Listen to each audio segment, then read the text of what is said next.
વાત છે આ કળિયુગના પ્રેમની. અત્યારે પણ આ દુનિયામાં પ્રેમ હજુ જીવે છે, એ હવે જોવા મળી રહ્યું છે. વાત છે આ વિવેક પંગેનીની અને સૃજના સુબેડીની. વિવેક અને સૃજનાની લવ સ્ટોરી તરફ જઈએ તો વિવેક અને સૃજના બે ખોળિયા અને એક જીવ હતા. વિવેક અને સૃજના કોલેજમાં ભેગા સ્ટડી કરતા હતા. બંને જણા નેપાળી હતા, એટલે બંનેનું મળવાનું શરૂ થયું અને ટૂંકમાં એમ કહી શકાય કે બંનેને પ્રેમ થઈ ગયો. પ્રેમ છે ને દોસ્તો, જેના જોડે સાચા દિલથી થાય ત્યાંથી કંઈ મેળવવાની આશ હોતી નથી.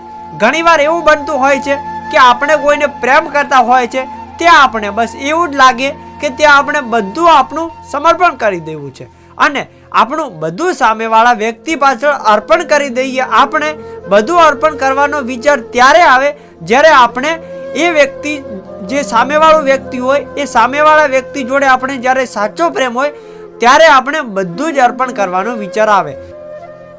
અત્યારે તો લગભગ 100%માંથી 1% સાચો પ્રેમ કરવા વાળા હોય છે. બાકી તો આમ મળ્યા અને આમ હાય હેલો કરી અને નીકળી ગયા. જ્યાં સુધી કંઈક આપતા હોય ત્યાં સુધી પ્રેમ, જ્યારે આપવાનું બંધ કરી દઈએ ત્યારે પછી મમ્મી ના પાડે છે, પપ્પા ના પાડે છે, આજે મળવા નહીં અવાય, મામા ફઈ કે નાનીના ઘરે જવાનું છે તો મને આઈફોન લાવી આપ, હું તને મળવા આવીશ, તો મારા માટે ગિફ્ટો લઈને આવજો, હું તને મળવા આવીશ. આ પ્રેમ નથી સાહેબ. પ્રેમ જોવો હોય તો વિવેક અને સૃજનાનો પ્રેમ જોવો. બંને જણાની રિલેશનશિપ 8 વર્ષ ચાલે અને બંને જણાએ લગ્ન કરવાનો ફેસલો કર્યો. 8 વર્ષ.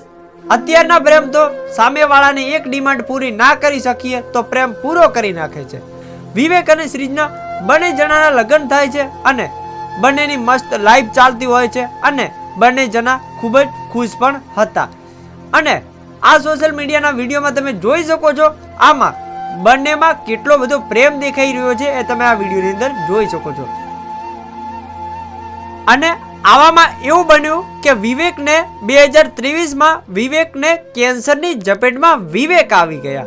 આ ખબર જ્યારે સૃજનાને પડી ત્યારે ભાઈ સૃજનાના પગ નીચેથી જમીન ખસી ગઈ. અને તો પણ આ પ્રેમી પંખીડાઓએ હાર ના માની અને બંને જણા એકબીજાની હિંમત બની અને ઊભા રહ્યા.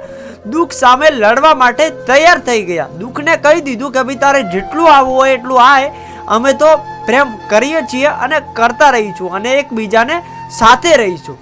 આ હિંમત હતી ભાઈ પ્રેમની, આ તાકાત છે પ્રેમની. બાકી આમ મળ્યા અને આમ નીકળી ગયા એ પ્રેમ નથી.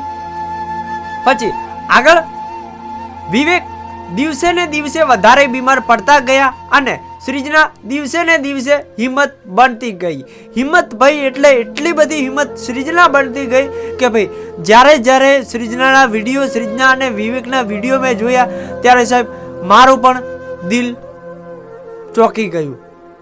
વિવેક દિવસે ને દિવસે વધારે બીમાર પડતા ગયા અને સૃજના દિવસે અને દિવસે હિંમત બનતી ગઈ.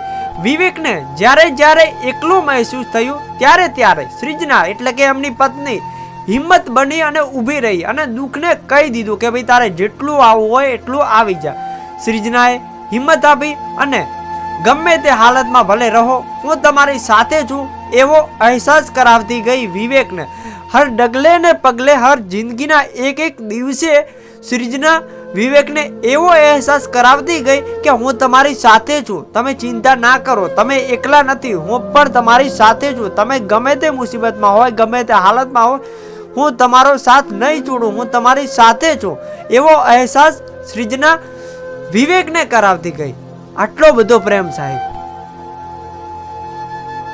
સૃજનાએ કોઈ દિવસ વિવેકને ખાલી પણ ના લાગવા દીધો. સૃજનાએ વિવેકના છેલ્લા શ્વાસ સુધી વિવેકની કેર કરી અને પ્રેમ અત્યારે પણ આ દુનિયામાં છે એવું આ આખી દુનિયામાં સૃજનાએ સાબિત કરી બતાવ્યું. ભાઈ સૃજનાએ ઘણું બધું આ દુનિયાની અંદર ઘણા બધા લોકોને જાગૃત કર્યા અને અત્યારે આ દુનિયાની અંદર પ્રેમ છે એવું સાબિત કરી દીધું. આજના સમયમાં આટલી બધી લોયલ છોકરી બહુ ઓછા ભાગે મળે છે. લગભગ આવી લોયલ છોકરીઓ કોઈને મળતી નથી, જો કે બહુ ઓછા ભાગે મળતી હોય છે. વિવેક હવે સૃજનાને છોડી અને ચાલ્યા ગયા અને સૃજના પર હવે દુઃખનો પહાડ તૂટી પડ્યો. ભગવાનને હવે એટલી પ્રાર્થના કરું છું કે તમે આ દુનિયામાં હવે વફાદાર માણસ તો નથી આપી શકતા, પણ જેમને પણ મળ્યું છે એમના જોડેથી છીનવજો નહીં તો સારું કહેવાય. ભલે મારી જિંદગી ઓછી લખો માધવ, પણ કોઈનો આટલો બધો પ્રેમ હોય અને પછી આવી રીતે અધૂરો ના લખો દ્વારકાધીશ. બધી જ તમારી માયા છે માધવ, તમે કરો એ ઠીક, કોને કરવી ફરિયાદ. પ્રાર્થના બસ એટલી જ કરવી છે કે વિવેકની આત્માને શાંતિ આપજો અને ફરી બીજા ભાવમાં આવા પ્રેમી પંખીડાઓના અધૂરા લેખ ના લખતા માધવ.